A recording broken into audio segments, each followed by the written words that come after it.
జననేత్రి శ్రీమతి యనమల దివ్య గారికి జన్మదిన శుభాకాంక్షలు. గౌరవ ప్రభుత్వ విప్ తుని ఎమ్మెల్యే అభివృద్ధి ప్రధాయిని శ్రీమతి యనమల దివ్య గారికి మా హార్దిక జన్మదిన శుభాకాంక్షలు. చింతకాయల భారతి 28వ ward councillor Chintakayala Prasad, town TDP senior నాయకులు. విశాఖ ఎన్ఏడి కొత్త రోడ్డు కూడల్లో VMRDA ఆధ్వర్యంలో సుమారు 20 కోట్ల రూపాయలతో నిర్మించిన 800 మీటర్ల రైల్ ఓవర్ బ్రిడ్జ్ ని MLA Ganababu, MLC Vepada Chiranjeevi Rao, commissioner Tej Bharat, chairman Pranav గోపాల్లతో కలిసి జెండా ఊపి ప్రారంభించారు. ఈ సందర్భంగా గణబాబు మాట్లాడుతూ, గతంలో ఎన్ఏడి కొత్త రోడ్డు కూడలి అంటే సిగ్నల్స్ కు వాహన చోదకులు భయపడేవారని, ముఖ్యమంత్రి చంద్రబాబు నాయుడు దయ వల్ల ఇక్కడి రూపురేఖలు మారిపోయాయని అన్నారు. కేంద్ర ప్రభుత్వం VMRDA సహకారంతో ఈ ప్రాజెక్టును పూర్తి చేసి వాహనదారుల కష్టాలను తీర్చగలిగామని ఎమ్మెల్యే సంతోషం వ్యక్తం చేశారు. ప్రారంభోత్సవంలో జనసేన నాయకురాలు అంగా ప్రశాంతి, అధికారులు, కూటమి నాయకులు పాల్గొన్నారు. మా చైర్మన్ గారు ప్రణవ్ గారు ఇందాక దూరదృష్టి అన్నారు. దూరదృష్టి కాదు, ఎన్ఏడి ఫ్లైఓవర్ కడతామని అంటే రాజకీయ నాయకుల మాటలు కార్టూన్లాగా న్యూస్ పేపర్లో కానీ సోషల్ మీడియాలో కానీ వాట్ల కోసం మీరు మాట్లాడతారు అనేటువంటి ఒక పర్మనెంట్గా ఆలోచన ప్రజల్లో ఉండే రోజులు అవి.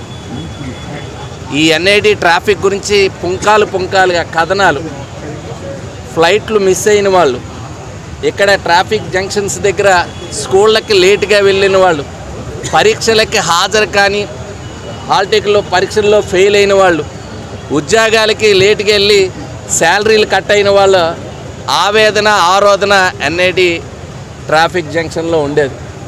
పెడెస్ట్రైన్స్ అయితే ఇటు నుంచి అటు రోడ్ క్రాస్ చేసేటప్పుడు వేలాది మంది.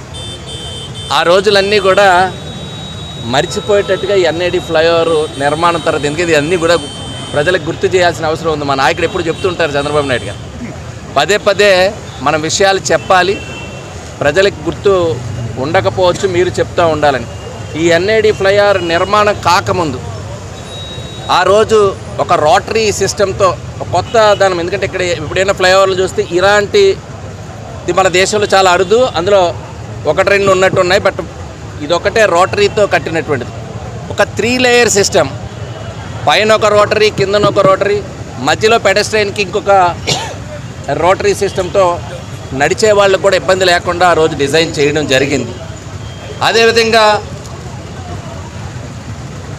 దీన్ని చేస్తే 2-3 కన్సల్టెంట్స్ ఇస్తే చంద్రబాబు నాయుడు గారు 2-3 సమావేశాల్లో విశాఖపట్నం వచ్చినప్పుడు దీనికి పబ్లిక్ ఒపీనియన్ తీసుకుందాం, దేనిపైన ప్రజాభిప్రాయంకి అనుగుణంగా మనం వెళ్దాం అనుకున్నప్పుడు ఆ పబ్లిక్ ఒపీనియన్లో కూడా దీనికి 90% ఈ డిజైన్ని, అంటే ప్రజామోదంతో కట్టినటువంటి ఆరోపి, నాకు తెలిసి ఏ ఫ్లైఓవర్ కానీ, ఏ నిర్మాణం కానీ, ఏ ఇన్ఫ్రాస్ట్రక్చర్ కానీ ప్రజాభిప్రాయం తీసుకొని కట్టినటువంటి ఏదైనా నిర్మాణం ఉందంటే అది ఎన్ఐడి ఫ్లైఓవర్.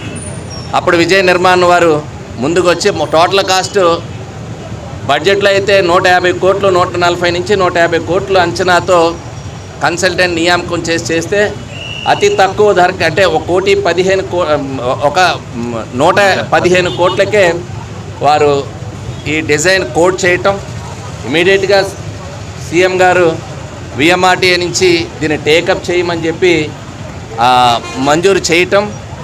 2017లో చాలా ఘనంగా చంద్రబాబు నాయుడు గారు ఇక్కడే వచ్చి శంకుస్థాపనలు చేసి, దీనిలో నేషనల్ హైవే అనుమతులు ఉన్నాయి, ఇప్పుడే మా కమిషనర్ గారు చెప్పినట్టు రైల్వేకి సంబంధించినవి కానీ, అంటే గవర్నమెంట్ ఆఫ్ ఇండియాకి సంబంధించినటువంటి ప్రాంతాలు కలిసి ఉండడం వల్ల టెక్నికల్గా కానీ ఇతరత్ర అనేక అంశాలు కేంద్ర ప్రభుత్వంతో ముడిపడి ఉన్నటువంటి డిపార్ట్మెంట్స్ నుంచి ఆ అనుమతులు కూడా తీసుకొని శరవేగంగా ఆ రోజు ఈ నిర్మాణాలు చేపట్టడం జరిగింది.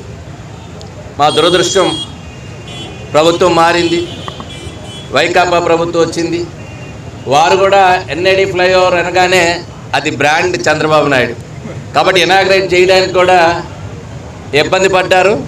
సరే, సగం పనితో ఇనాగ్రేట్ చేశారు. టోటల్ ప్రాజెక్ట్ ఈరోజు మాత్రమే ప్రారంభమైంది, ఎందుకంటే ఆర్ఓబితో కలిపి ఉన్నటువంటి డిజైనే ఈరోజు. కాబట్టి ఆ ఆర్ఓబిని కూడా సుమారు ఈ ప్రాజెక్టులో 27,80,00,000 ఇప్పుడు మనం ఇనాగ్రేట్ చేసిందంటే ఇందులో టోటల్ కాస్ట్లో రైల్వే అనుమతులకు సంబంధించి ఆ రోజు నుంచి ప్రతిపాదించే వాళ్ళ డిజైన్స్ కానీ ఈరోజు చూస్తే ఈ హైట్ కంటే రోటరీ కంటే అక్కడ ఉండేటువంటి ఎగ్జిస్టింగ్ ఆర్ఓబీస్ కంటే ఎత్తుగా ఈరోజు ఇప్పుడు నిర్మాణం జరిగినటువంటి ఆర్ఓబీ అంటే కొత్తగా వచ్చినటువంటి లేటెస్ట్ గైడ్లైన్స్ కానీ లేటెస్ట్ రైల్వే తాలూకా నామ్స్ కానీ అన్నీ ఫాలో అవుతూ మన అదృష్టం ఏంటంటే ఇక్కడ పార్టిసిపేట్ చేసేటువంటి విజయ నిర్మాణ కంపెనీ కూడా రైల్వేకి సంబంధించినటువంటి వర్క్ చేసిన ఎక్స్పీరియన్స్ కూడా ఉండటం వల్ల ఈరోజు ఈ పనులు పూర్తి కావడానికి ఆ అన్ని అంశాలు కూడా దోహదపడ్డాయి.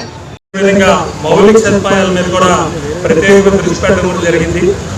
అందులో భాగంగా ఏదైతే ఆరోగ్యం ఉన్నదో 2017లో గౌరవ ముఖ్యమంత్రి శ్రీ నారా చంద్రబాబు నాయుడు గారు ఆనాడు మన ప్రియతమ శాసనసభ్యులు గణబాబు గారు ఏదైతే ఎన్ఐడి దూరదృష్టిలో పెట్టుకొని ట్రాఫిక్ రద్దీ ఉందని దూరదృష్టి పెట్టుకొని ఆనాడు ఈ ప్రతిపాదనని మన గౌరవ ముఖ్యమంత్రి గారి దృష్టికి తీసుకెళ్ళగానే ముఖ్యమంత్రి గారు కూడా సానుకూలంగా స్పందించి వెంటనే ఆ రోజు ఫౌండేషన్ స్టోన్ వేసింది జరిగింది.